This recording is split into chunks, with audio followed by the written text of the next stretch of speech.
परशुराम ने मर्यादा से कड़ी आवाज में कहा, दहलीज में रुक जाओ। मर्यादा ने पूछा, ऐसा क्या हो गया कि मुझे दहलीज में रुकने के लिए कह रहे हो? मुझे छूत लग गया है क्या? तुम्हें घर के अंदर आने से पहले यह बताना होगा कि इतने दिनों से कहाँ और किसके साथ थी। अब यह कैसे और किसके साथ आई हो? परशुराम ने पूछा। मर्यादा बोली, इन बातों को पूछने का बाद में समय नहीं मिलेगा क्या? परशुराम कहने लगे, नहीं, तुम्हें अभी जवाब देना होगा। हम दोनों साथ में ही नदी से बाहर निकले थे। तुम मेरे पीछे चल रही थी, लेकिन अचानक कहाँ चली गई थी? दुखी आवाज में मर्यादा बोलने लगी, आपने देखा नहीं था कि वहाँ अचानक नागापत के साधुओं का हुजूम आ गया था। सारे लोग इधर उधर दौड़ रहे थे। तभी मुझे धक्का लगा और मैं न जाने किस दिशा में चली गई। जैसे ही थोड़ी भीड़ कम होने लगी, मैंने सब आपको खूब पुकारा। अच्छा, तब क्या हुआ? परशुराम ने पूछा। आप कहीं भी नहीं दिखे तो मैं रोने लग गई। संध्या तक वहीं बैठी रही। फिर एक लड़के ने आकर मुझसे पूछा कि तुम खो गई हो। मैंने जैसे ही हाँ कहा तो उसने मुझे घर का पता और पति का नाम पूछकर एक डायरी में लिख लिया। फिर मुझे कहा कि तुम्हें घर तक हम पहुंचा देंगे, बस तुम अभी मेरे साथ चलो। मेरे पास कोई रास्ता भी नहीं था, वो तो मैं उसके साथ चल दी। परशुराम ने एकदम पूछा, वो तुम्हें कहाँ ले गया और कौन था वो?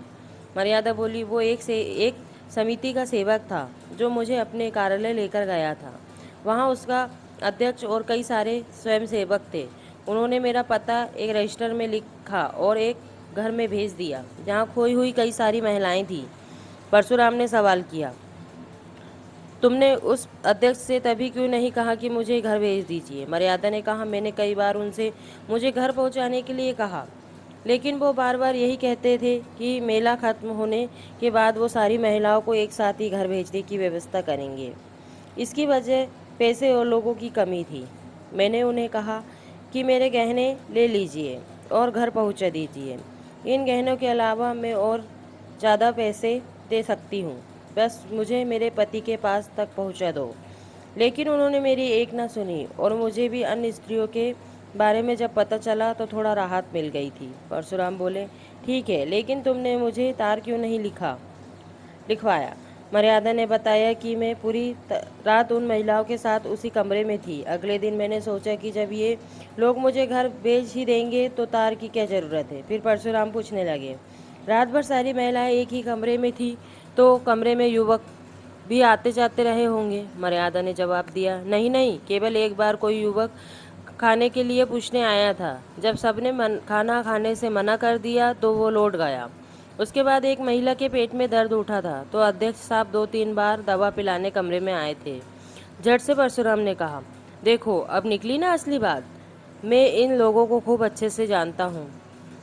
मर्यादा नाराज होते हुए बोलती है, आप किसी सज्जन व्यक्ति पर ऐसे आरोप नहीं लगा सकते हैं। वो मेरे पिताजी के उम्र के थे। दूसरा, उनकी आंखें हमेशा ही नीचे रहती थी।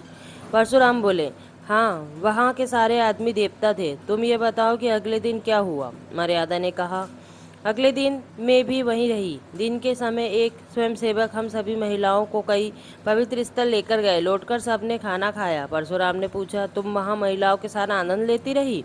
मेला तो अगले दिन ही खत्म हो गया था ना। खाना खाने के बाद तो गाना बजाना भी हुआ होगा? मर्यादा ने बताया, नहीं, गाना बजाना तो नहीं हुआ, लेकिन सारी महिलाएं अपने दुख के बारे में बात करती रही। शाम को मेला उठा तो उसके बाद दो सेवक सारी महिलाओं को स्टेशन लेकर गए। परशुराम बोले, तुम तो यहाँ 7वें दिन आई हो और वो भी अकेली ही। मर्यादा बोली, हाँ, स्टेशन में कुछ दुर्घटना हो गई थी जिस वजह से देरी हो गई। परशुराम ने कहा, क्या हुआ था? मर्यादा ने बताया कि जैसे ही वो सेवक टिकट लेने गया तो एक आदमी ने कहा कि गोपीनाथ धर्मशाला में एक इंसान ठहरा हुआ है जिसकी पत्नी खो गई है। उसने जैसा हुलिया बताया था वो मुझसे मिलता था।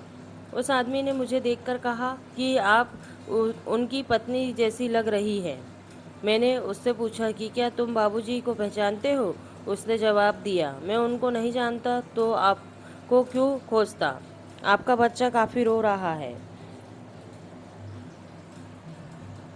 तब सारी औरतें ने कहा कि चली जाओ, तुम्हारे पति परेशान हो रहे हैं होंगे।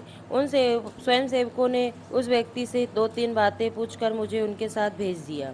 दिल खुश था कि अब अपने परिवार से मिलूंगी, लेकिन मेरा भाग्य ऐसा कि मैं किसी गलत इंसान के हाथ में पड़ गई। परशुराम ने हैरान होकर पूछा कि आखिर कौन था वो जिसके साथ तुम चली गई थी? मर्यादा ने कहा कि मुझे लगा कि वो कोई दलाल ही रह रहा होगा। परशुराम ने सवाल किया कि तुमको इतना होश नहीं हुआ कि उसे कह दूं कि बाबूजी को यही भेज दो? मर्यादा ने तुरंत बोली, मेरी बुद्धि काम ही नहीं कर रही थी तब।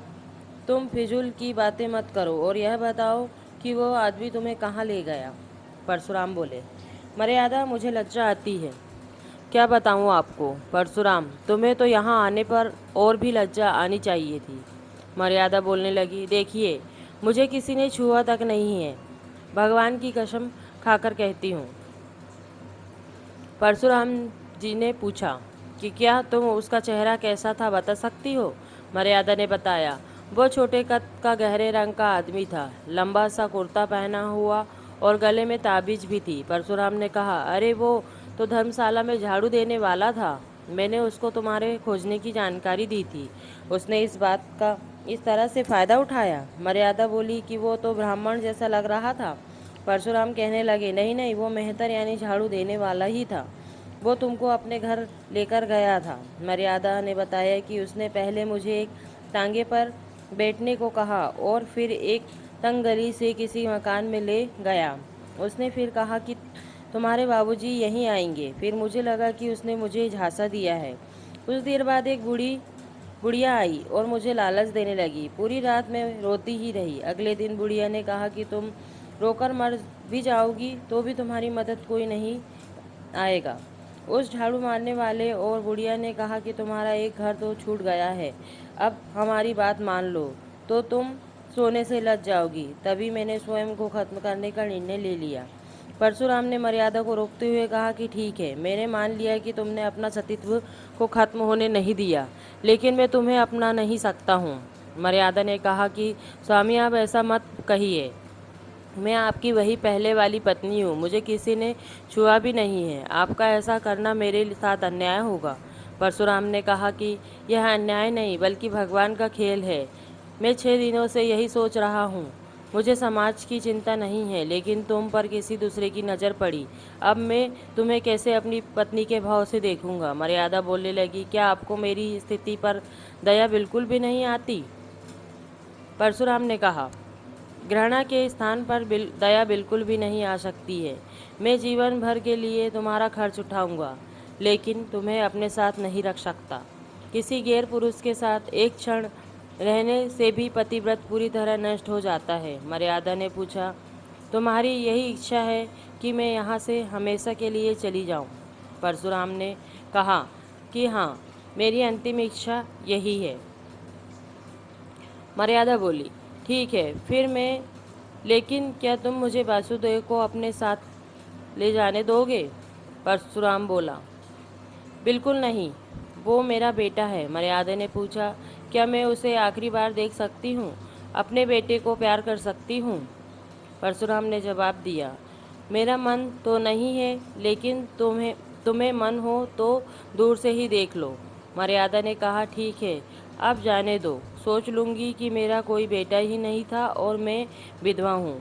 आज से भाग मुझे जहाँ ले जाएगा मैं वहीं जाऊँगी। कहानी की सीख, विपरीत परिस्थिति में किसी भी गैर पर यूं ही भरोसा नहीं कर लेना चाहिए। अपनी आँख और कान के साथ ही बुद्धि का भी उपयोग करना चाहिए। तो दोस्तों, ये छोटी सी कहानी आपको कैसी लगी प्लीज़ लाइक एंड कमेंट्स करके ज़रूर बताइए, और चैनल पर नए हो तो चैनल को ज़रूर से सब्सक्राइब कर दीजिए। तो मिलते हैं अगली कहानी के साथ में।